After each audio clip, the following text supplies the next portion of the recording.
Et si tout ce que vous avez appris sur le bien et le mal n'était qu'un conte inventé par les faibles pour se protéger des forts? Si votre conscience, si pure, si fière de ses vertus, n'était en vérité qu'un écho, un murmure hérité de siècles d'esclavage intérieur, de soumission masquée en compassion, imaginez une morale née non pas de la grandeur, mais du ressentiment. Une morale qui ne célèbre pas la vie, mais la envie. Ici, nous n'allons pas parler de ce que vous pensez être la vertu.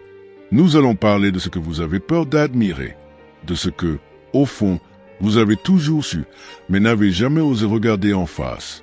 Il existe deux morales, non pas deux opinions, mais deux pulsations de l'âme. L'une surgit du sol, les poings serrés, les dents grinçantes, maudissant toute forme de puissance comme si elle était injuste par essence. L'autre, solaire, créatrice, jaillit du trop-plein de force, ne cherchant ni justification ni pardon. Mais dites-moi, à quelle voie avez-vous obéi toute votre vie? Celle qui sanctifie la faiblesse comme une forme de noblesse, ou celle qui célèbre la puissance comme un chant de lettres? Et si l'humilité n'était qu'un camouflage, et si la pitié n'était qu'un piège, peut-on encore faire la différence entre bonté et soumission, entre grandeur d'âme et docilité domestiquée? Qui décide du bien, sinon celui qui a perdu tout pouvoir, sauf celui de juger? Là où les maîtres imposaient leur volonté comme une œuvre d'art, les esclaves ont inventé la morale comme un tribunal de l'ombre. Et chaque fois que vous vous êtes dit « ce n'est pas juste », n'était-ce pas une façon de dire « ce n'est pas à moi ». Nietzsche ne vient pas expliquer, il vient fendre les illusions comme un éclair déchire le ciel. Et ce que vous croyez aimer chez vous, peut-être est justement ce qui vous empêche de devenir vous-même. Car dans chaque éloge de l'égalité, sommeille une haine du sublime. Dans chaque prière pour les faibles se cache une rancune contre les forts. Et dans chaque acte de vertu, il se pourrait bien qu'il n'y ait rien d'autre qu'un non refoulé, un non adressé à la vie elle-même.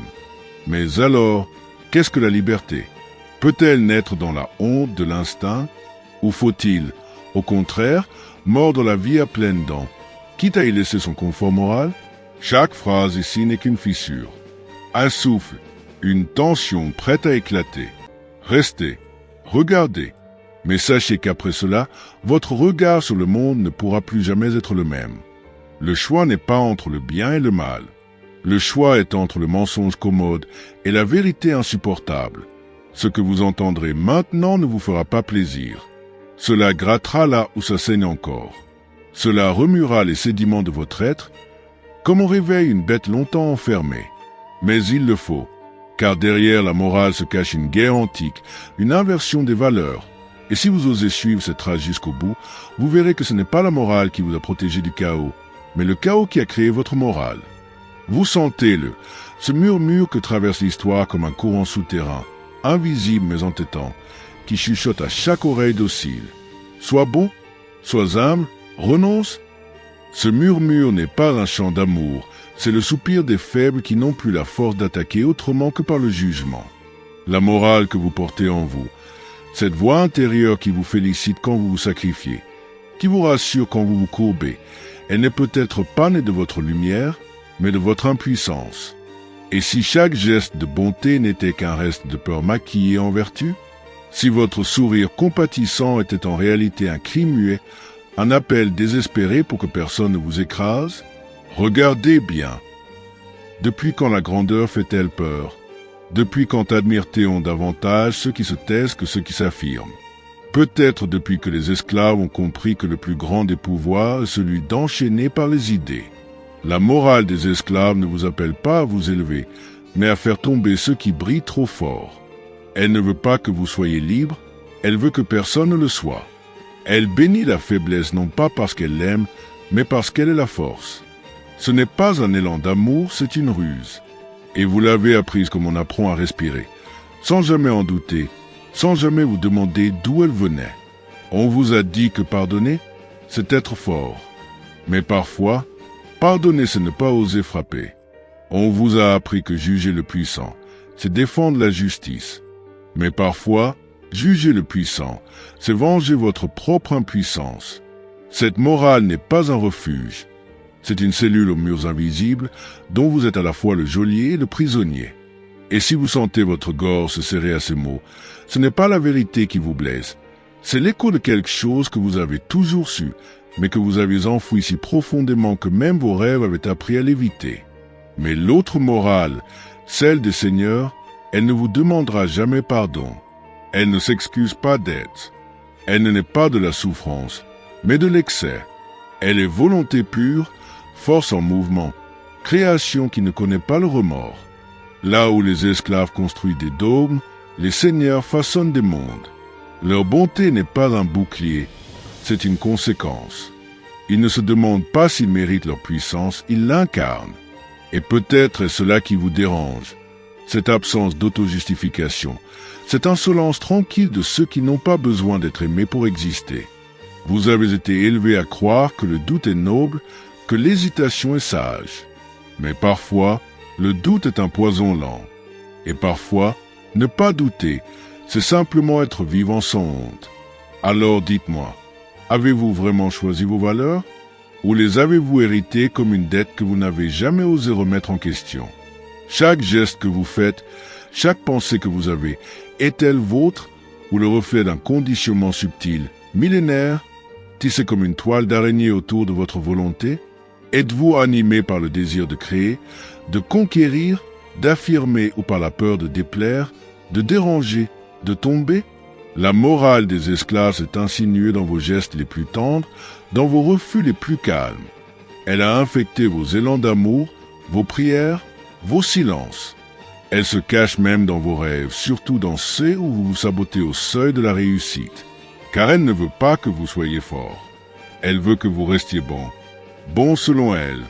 Bon comme un chien dressé, pas comme un lion qui rugit sans permission. Et si vous sentez cette rage sourdre doucement, comme un feu qui se réveille sous la peau, alors peut-être qu'une autre voix commence à renaître en vous. Celle que vous aviez muselée pour rester aimée. Celle qui n'a pas peur de déplaire. Celle qui ose dire oui à elle-même sans attendre l'approbation de personne. La guerre entre les deux morales n'a jamais cessé. Elle se joue en vous, à chaque instant, dans vos décisions les plus simples, dans ce que vous acceptez de dire et dans ce que vous n'osez même pas penser. Et si vous croyez être neutre, c'est que vous avez déjà choisi, sans le savoir. La neutralité n'existe pas ici. Soit vous vivez par impulsion, soit vous survivez par inhibition. Soit vous créez, soit vous critiquez. Soit vous êtes le feu, soit vous êtes la cendre. Et dans ce combat intérieur, chaque acte de complaisance est une victoire pour la servitude. Chaque excuse, chaque recul, chaque ce n'est pas le moment, est un genou posé devant l'autel du ressentiment. Mais ce moment est peut-être l'un de ces rares instants où quelque chose en vous se fracture doucement. Une brèche, une fissure dans le masque que vous portez depuis trop longtemps. La sensation étrange de se souvenir de soi, comme on se souvient d'un rêve oublié, trop grand pour être contenu. Et maintenant, sentez cette tension, ce nœud au creux du ventre, ce vertige d'avoir vu trop loin, trop vite. Ce n'est pas la peur, non. C'est le goût de la vérité brute, celle qu'on ne peut plus désapprendre. Vous êtes ici non pour être réconforté, mais pour être secoué. Non pour être flatté, mais pour être réveillé. Et peut-être que vous ne serez plus jamais capable de regarder votre propre bonté sans y chercher l'ombre qu'elle dissimule. Peut-être que vous commencerez à douter de vos renoncements, à suspecter vos sacrifices, à interroger vos élans de compassion. Ce n'est pas une perte, c'est le début, car il n'y a pas de retour possible quand la lumière a touché les ténèbres. Et si vous êtes encore là, à écouter, à ressentir, alors sachez, ce n'est pas une histoire que vous vivez. C'est une mue. Vous ne regardez pas une vidéo. Vous traversez un miroir. Et de l'autre côté, ce n'est pas le monde qui a changé. C'est vous. Et si, dans le silence qui suit ces mots, quelque chose en vous continue à brûler, une chaleur discrète, presque insaisissable, comme la dernière braise d'un feu ancien qu'on croyait éteint. Vous ne savez pas encore nommer ce qui s'est ouvert, mais vous le sentez, une faille douce dans vos certitudes, un écho étrange dans votre regard sur le monde. Là où avant il y avait des réponses, il n'y a plus que des tensions. Et peut-être est cela la vraie liberté, non pas savoir, mais oser voir. Oser sentir que tout ce qu'on croyait solide peut se fissurer à la lumière d'une vérité oubliée. Vous avez marché entre les deux morales comme on traverse un rêve qui révèle, sans bruit, la source de vos gestes les plus quotidiens. Ce n'était pas une leçon, c'était un miroir, et ce que vous y avez vu ne peut plus être dévu. Car chaque fois que vous hésiterez entre dire oui à la vie ou vous réfugier dans le refus, cette tension reviendra. Elle ne criera pas, elle murmurera, elle vous rappellera que vous avez vu, que vous savez, et qu'à partir de maintenant, choisir l'ombre sera un acte conscient. Il ne reste plus de refuge dans l'ignorance. Mais dans cette perte, il y a une naissance. La naissance d'un être qui ne mendie plus l'approbation du monde, qui ne juge plus la puissance, mais l'incarne à sa manière. Vous n'avez pas besoin d'être parfait pour être vrai. Vous n'avez pas besoin d'être aimé pour être digne. Il suffit d'oser se tenir debout dans sa propre verticalité, sans plier l'échine à une morale qui a oublié la joie de créer. Vous n'avez pas à devenir un maître, mais vous pouvez cesser d'être esclave. Et si, un jour, dans un moment de solitude ou de clarté, vous ressentez à nouveau cette dissonance, ce léger vertige entre ce que vous êtes et ce que vous pourriez être, souvenez-vous, le vrai courage, c'est d'honorer cette tension au lieu de l'étouffer. Car ce n'est pas la réponse qui vous libérera, c'est la question qui vous poursuivra. Astérisque, la vie n'a jamais appartenu à ceux qui la comprennent. Elle appartient à ceux qui osent la mordre, même si elle saigne astérisque. Si ce feu en vous s'est rallumé, ne le laissez pas s'éteindre seul. Commentez ce que vous avez senti, pas ce que vous avez compris. Partagez ce miroir avec ceux qui, comme vous, pressentent qu'il y a plus à vivre que ce que l'on vous a laissé croire. Et abonnez-vous comme on trace une ligne dans le sable, non pour suivre, mais pour affirmer.